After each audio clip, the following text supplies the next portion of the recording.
Could you please expand on the concept of spacetime and time-space and how to get past this concept and what density level? Do these concepts no longer affect the individual? Raw, I am raw. This will be the last full query of this working. This instrument has some vital energy left. However, we become concerned with the increasing distortions of the body complex towards pain. The spacetime and time-space concepts are those concepts describing as mathematically as possible the relationships of your illusion, that which is seen to that which is unseen. These descriptive terms are clumsy. They, however, suffice for this work. In the experiences of the mystical search for unity, these need never be considered, for they are but part of an illusory system. The seeker seeks the one. The one is to be sought, as we have said, by the balanced and self-accepting self-aware, both of its apparent distortions and its total perfection. Resting in this balanced awareness, the entity then opens the self to the universe which it is. The light energy of all things may then be attracted by this intense seeking, and wherever the inner seeking meets the attracted cosmic prana, realization of the one takes place. The purpose of clearing each energy center is to allow that meeting place to occur at the indigo ray vibration, thus making contact with intelligent infinity and dissolving all illusions. Service to others is automatic at the released energy generated by this state of consciousness. The spacetime and time-space distinctions, as you understand them, do not hold sway except in third density. However, fourth, fifth, and to some extent, sixth, work within some system of polarized spacetime and time-space. The calculation necessary to move from one system to another through the dimensions are somewhat difficult.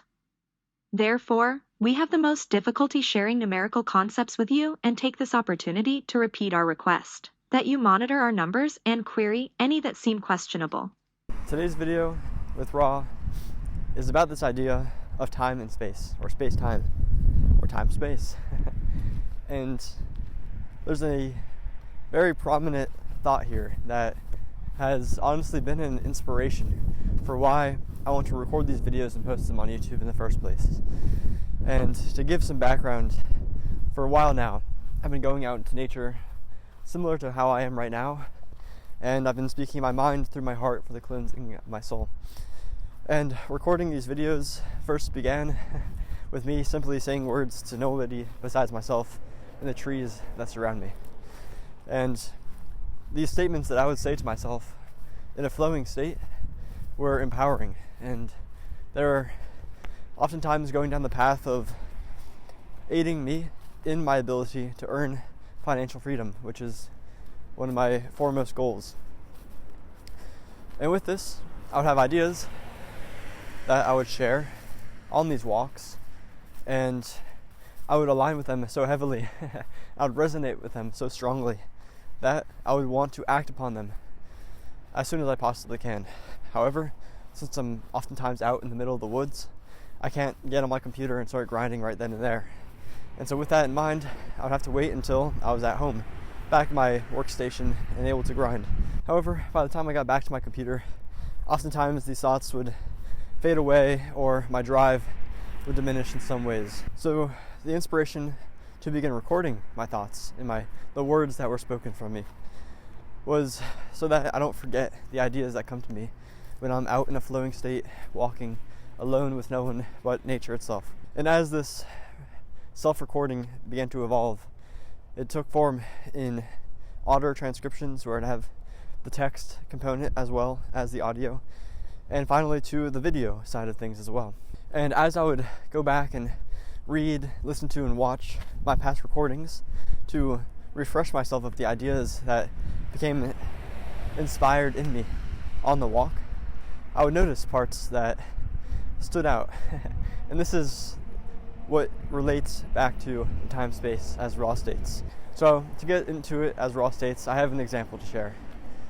This one particular time, I was out in nature recording a video, and as I was recording the video, I was getting into the flow state where these words were flowing from me with ease, and all of a sudden a tree fell. It shocked me to the point where I paused my speech, I observed it, and then I carried on. And then I went out, I finished my session, I returned home, and was going to go for a run to the gym. And on this run to the gym, I was re-listening to the words that I was saying earlier that day. And I was listening, and all of a sudden, as I paused in the recording for the tree falling, there was a car that jutted out right in front of me. And at the same time that I paused to watch the tree fall, I had to pause and let this car pass. And then I carried on just at the same time as I carried on before. And to be completely honest, over at this point, years of recording myself, this has happened countless times. There has been an innumerable amount of circumstances that have arisen similar to this, where perhaps it's not exactly in line with what Ra was stating in terms of space-time and time-space, but we have to recognize that we do not necessarily know what timelines could be if they're not linear. And perhaps it's worthwhile to keep an open mind and consider what life is beyond a linear space-time and time-space. And so with that being said, let's get into a part where we can actually take action with this newfound knowledge, or at least a new understanding and appreciation for how this world may work. So in terms of actionable steps, here's what I like to do. First, I give thanks. Let's recognize that we have a lot to learn about everything, including ourselves.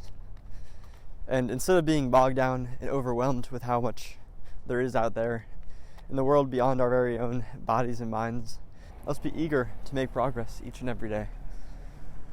Let's be appreciative of those that are here to guide us along this journey in any way, shape, or form. Let's keep a fine-tuned ear and eye out for synchronicities as they arise along the journey. As we recognize synchronicities similar to what happened to me on that run and with the tree, let's take account of what our thoughts are, what our feelings are in the moment, where our body is, anything that feels in harmony with nature and with yourself, and what feels out of line. Take inventory of what's going on at whatever scale your mind immediately jumps to.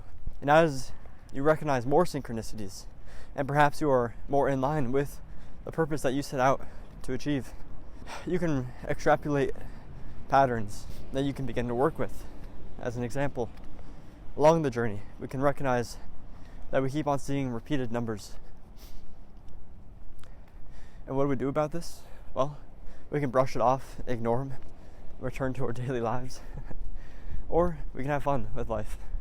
We can attribute meaning to them by reflecting on the thoughts and the feelings that we hold in our minds and in our bodies at the time of checking the time or finding that number presented to us. And if it's